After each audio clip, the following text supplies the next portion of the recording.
Welcome to Uncommon Analysis. Hope you're having a great day.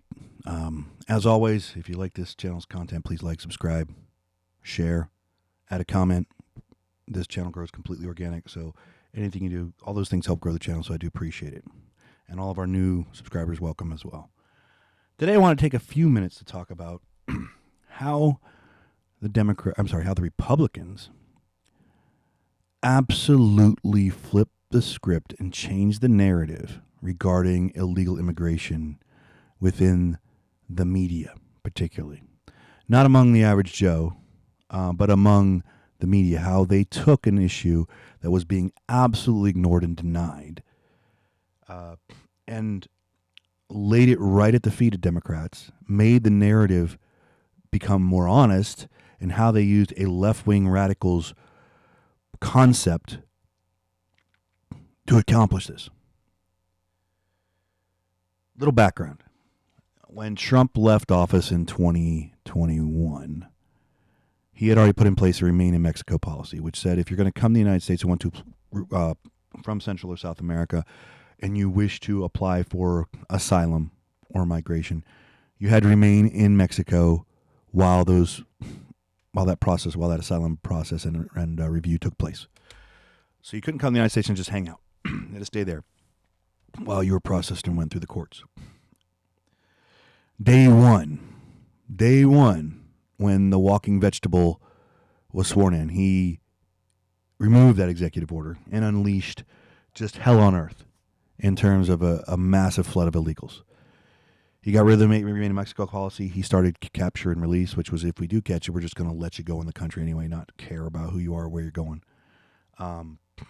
And led to an absolute overrun of this country with people from south of the border.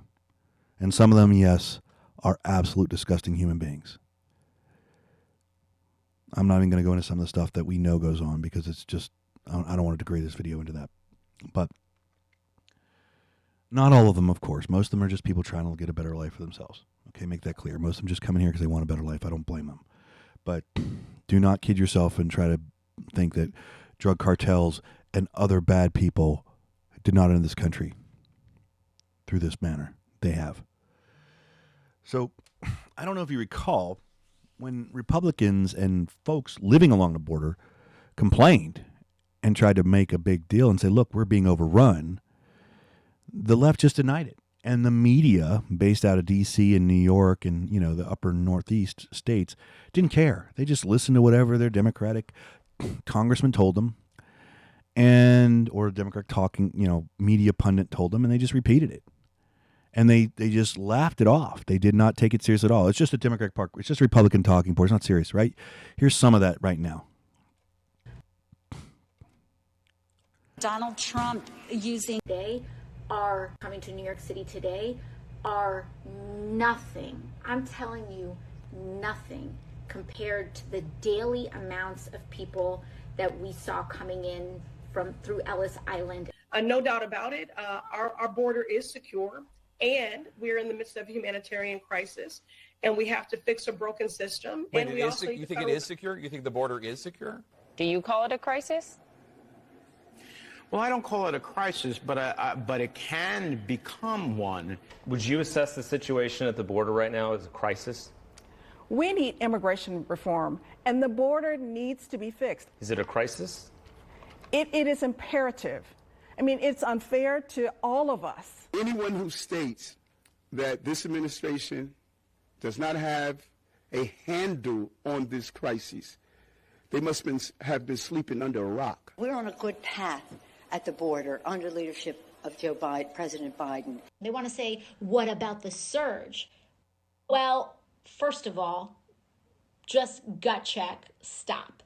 Anyone who's using the term surge around you consciously is trying to invoke a militaristic frame. We have been seeing this flow of humanity from Central America since 2014. This is not a new phenomenon. It has gotten worse over the last 4 years. In fact, that's why you saw former President Donald Trump using every medieval, cruel policy possible, the fueling of that xenophobia, that racism, that hatred of the border, that fear of the border, there are consequences to that language and that rhetoric. They are rolling up their sleeves and working on this. I think it will get better in the next few months. If it doesn't, I will go to them and say, you got to do better. And if they don't, I will be public. But I got to give them a little bit of a chance because they inherited a big, big mess created by Donald Trump. The Biden administration has this under control. So there you go, guys. Have it under control, right? Not true. Complete lies. But that was the narrative, and that's what the media just kept repeating, right? And there was no qualms about it, right? It was, oh, it's just Republican-vented dogma. They're lying. They're trying to create an issue out of this. It's fine. It's just fine, everybody. It wasn't fine. The people living along the border were being overrun. Their services were being taken by people. They were going bankrupt. Their schools were overrun. Their housing issues were overrun. Everything happened because you had basically way too many people pouring across the border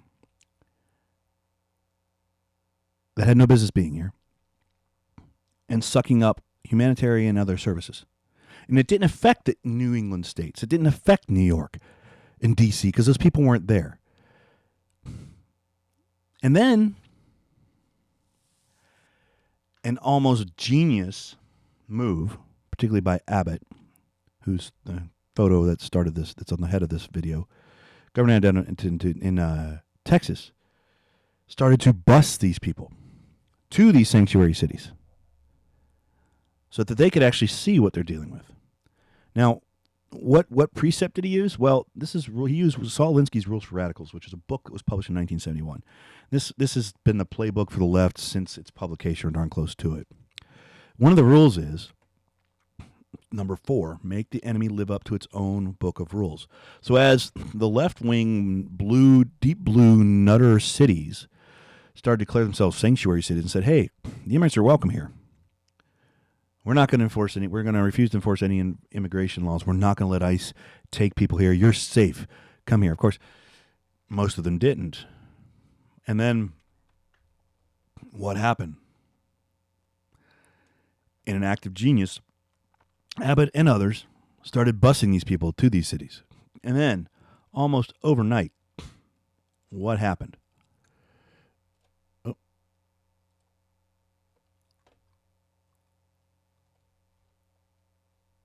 What happened? Sorry. Almost overnight, what happened? These people started showing up in these cities. And what did they do? The first thing they did, it didn't take long for these cities to be overrun, for their services to be overrun, for their coffers to be hit, for their people to be dealing with it. And what did they do? The first thing they did was try to sue to stop the buses from coming. And judges said, no, you can't do that, right? But that was one of the first things they did. You can't sue them.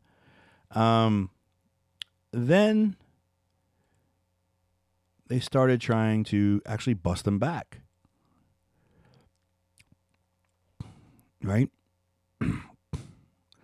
As their asylum, oh, we're welcome. And then as the effects of that continued on, right, they tried to sue to stop it, and then they tried to send them back. So sending 4,500 migrants back to Texas, offering free one-way plane and bus tickets to other states. So Abbott sends migrants to New York, then New York spends all this money, millions, to send them back to Texas. The Big Apple has spent more than... So Texas has sent around 30,000 people to New York on buses, and it looks like New York is now trying to send them back. In fact, asylum seekers here... That's right, 30,000. The Texas border and the southern border have been overrun by millions. 30,000. And New York starts screaming and going crazy. It was genius. Overnight, you saw the narrative change. Overnight, you saw the media start to have to recognize this is indeed a problem because it was happening in their backyard. They saw the crime that was coming on. The crime rates went up. The other issues, the displacement of the indigent, the money wasn't around because it was spent on illegals. The narrative changed almost overnight once Abbott made them live up to what they claimed. So it was a genius move. It completely changed the debate. It completely changed reporting. I mean, this was always going on, folks, but it was largely ignored because, like I said, it was flyover country. Nobody cares about those rednecks. Nobody cares about those ignorant rednecks, those red staters. Nobody gives a damn about you. You're not here in D.C. You're not here in New York City. You're not the beautiful people. Fuck you. You're just making it up. It's all just a scam, calling it a scam. And what happens? They start shipping them in New York, and then all of a sudden, in D.C., and Illinois, and Chicago, and suddenly then the narrative changed in the media. And they could no longer deny it was a problem anymore because it was right in their backyard. It was a genius move. It was the best move they could have done. And I got to give a salute out to Abbott and others who did this. Because if they had not done this, they would have kept on lying. They would have kept on, that's not a problem. That's just the Republicans creating. It's just propaganda by the Republicans. These little 10,000 people towns that are being overrun by 20, 30, 40,000 immigrants a year, they're fine. There's nothing wrong down there. That's a made-up story. That's bull crap. Do any of these media folks actually go down the border and look? Of course not. Of course not. Of course they don't. And they've admitted it. They've come to the conclusion. They finally admit they're wrong. But why did it take this to happen for you to admit it? Why didn't you listen to the people down the board telling you this? Why did you dismiss it? Because protecting the status quo and the globalists was more important than telling the truth. And as we know now from the money coming out of USAID audits, we know why, even more so. It wasn't just to protect Democrats, it was to protect their own pockets. They're bought and sold entities. Some of them. So there you have it, guys. Republicans, took a rule out of the Democratic playbook and flipped the script almost overnight. When the people in New York City had to deal with the crime and the other problems and the waste of resources and the waste of money and everything else that comes with this, not even to a huge amount, they still don't have remotely the number of people relative to their population that a lot of these smaller towns along the border have. They're not dealing with even a tenth of it, and they're done. You even had Adams. I mean, Eric Adams, the mayor of New York, who you saw in that earlier clip, saying, "Oh, it's not a problem. We're good." Come out and say, "No, it's a big problem now." He's openly admitted it. He's changed his tune. Now, it's maybe for a lot of reasons because he's in trouble for other things as well. But thank God Trump won. Because he hadn't, this would still be going on. They'd still be denying it. And thank you, Governor Abbott and others, for forcing the left to actually have to deal with their problems. Because they create these policies, they create problems, and they don't give a flying rat's ass because it doesn't affect them. That doesn't affect them. Them and their little ivory towers aren't affected by the bullshit that they force on you. They don't care. Oh, we care for the little people. Oh, no, you don't. You want their votes so you can stay in power. You don't care. You haven't cared. If you did, this would have never happened. We got AOC down the border crying in her little white pantsuit a couple years ago, right? With the family separation, right? I hate to break this to you. Anybody who gets arrested is getting separated from their family. Break the law. Go ahead. Break the law. Go get caught breaking the law with your kids in the car, and when they send you to jail, when they arrest you and put you in the house-cow, guess what? Your kids ain't going in there with you. That was such an invented outrage and created nonsense.